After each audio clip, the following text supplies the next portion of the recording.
توجہ دلاتا ہے اور توجہ دلانے والا ہونا چاہیے.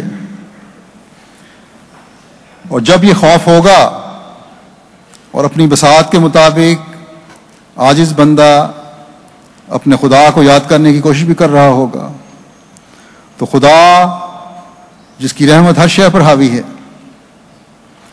اس بندے کو موت بھی اس وقت دے گا جب وہ زیادہ سے زیادہ خدا تعالیٰ کی رحمت اور بخشش سے حصہ پانے والا ہوگا.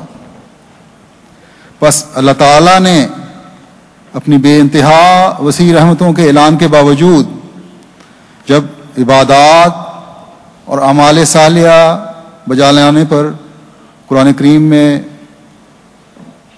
کثرت سے زور دیا ہے تو وہ اس لیے ہے کہ انسان اپنی سی کوشش جو کر سکتا ہے وہ کرے.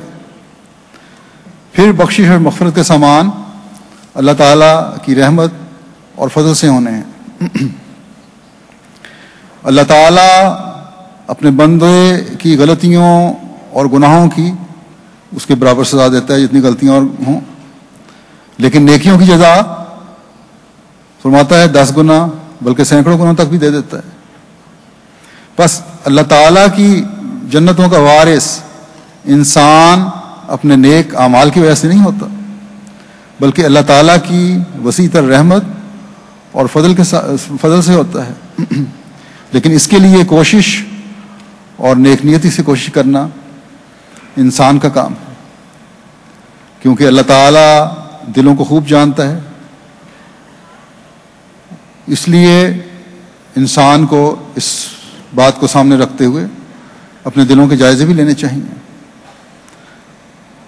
اور یہ کوشش اس وقت ہوگی جب دل میں تقویٰ ہوگا. یہ جائزے اس وقت ہوں گے جب دل تقویٰ کی طرف قدم بڑھ رہے ہوں گے.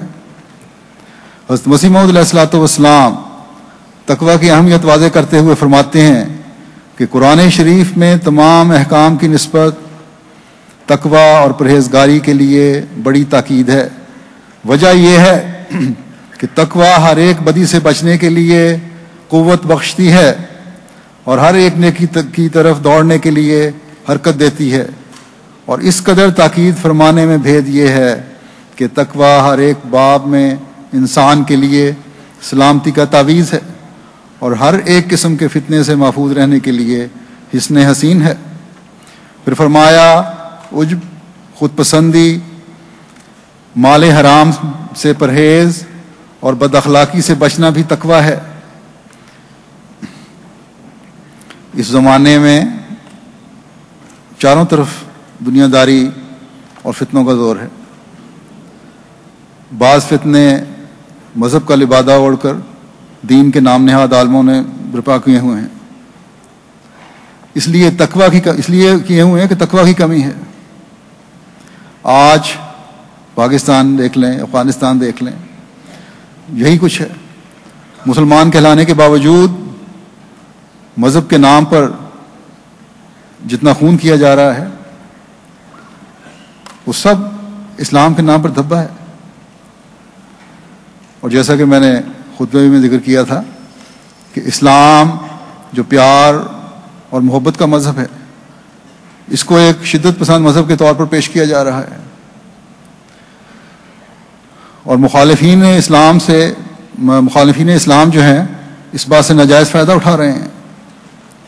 بس آج احمدی جنہوں نے حضرت مسیح موعود علیہ الصلوۃ والسلام کی بیعت کی ہے اور اس بیعت کی توفیق پائی ہے، آپ کی تعلیم کی روشنی میں تقویٰ کے مضمون کو سمجھتے ہوئے اس حصن حسین اور مضبوط قلعہ میں محفوظ ہیں جو قرآن کریم کی تعلیم کے مطابق حقوق اللہ اور حقوق العباد کی ادائیگی کی کوشش کرتے ہیں.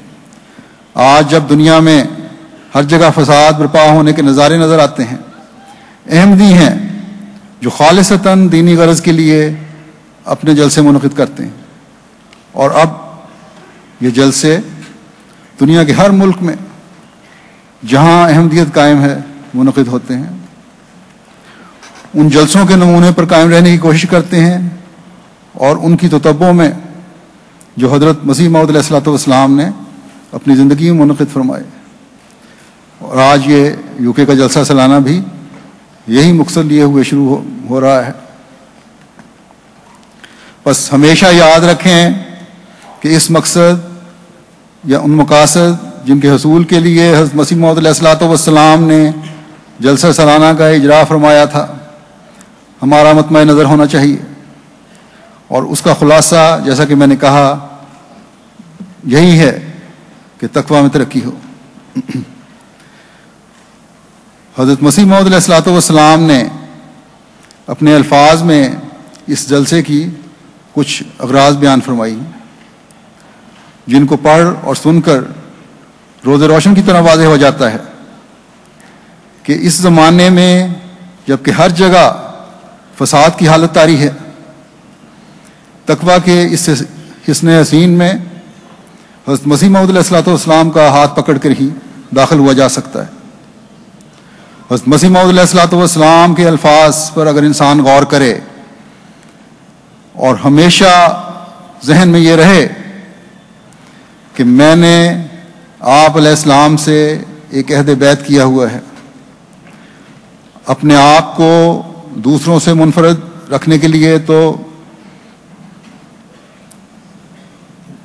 جب اس عہد کا احساس ہوگا تو اپنے آپ کو دوسروں سے منفرد رکھنے کی طرف خود بخود توجہ پیدا ہوگی،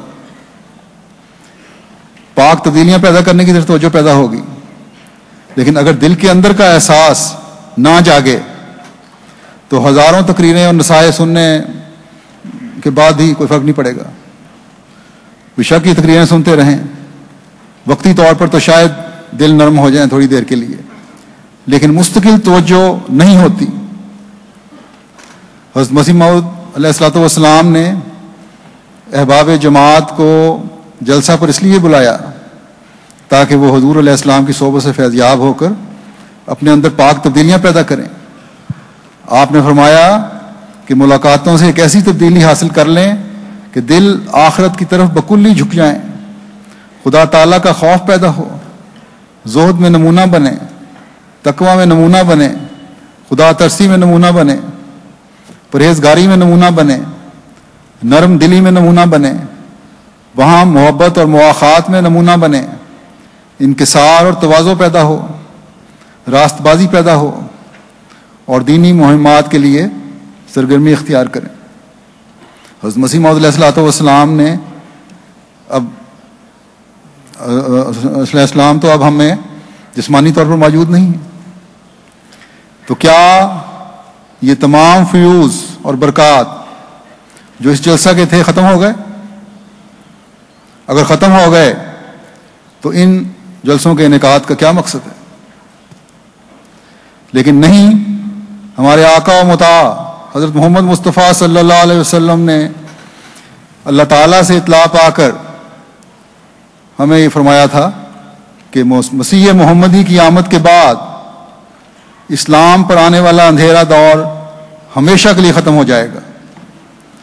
بس جو انقلاب حضرت مسیح موعود علیہ الصلوۃ والسلام اپنی جماعت کے ذریعے دنیا میں لانا چاہتے تھے اس نے قائم رہنا تھا، تو اسلام کے سورج نے ایک نئی شان سے دنیا پر چمکتے ہوئے اپنی روشنی سے دنیا کو منور کرنا تھا۔ بس بے شک یہ تمام خصوصیات جن کا حضرت مسیح موعود علیہ الصلوۃ والسلام نے ذکر فرمایا ہے، آپ کی صحبت کی وجہ سے آپ کے ماننے والوں، آپ کے ساتھیوں، صحابہ میں فوری اور واضح طور پر ایک ظاہر ہوتی رہیں یہ نیکیاں، انقلاب ایک نظر آتا رہا ان ماننے والوں میں۔ لیکن آپ علیہ السلام قرآن کریم کی روشن تعلیم کی اور روشن تعلیم کی جو تفسیریں ہیں اس کا ایک عظیم خزانہ ہمارے لیے چھوڑ گئے ہیں۔ نعرہ تکبیر!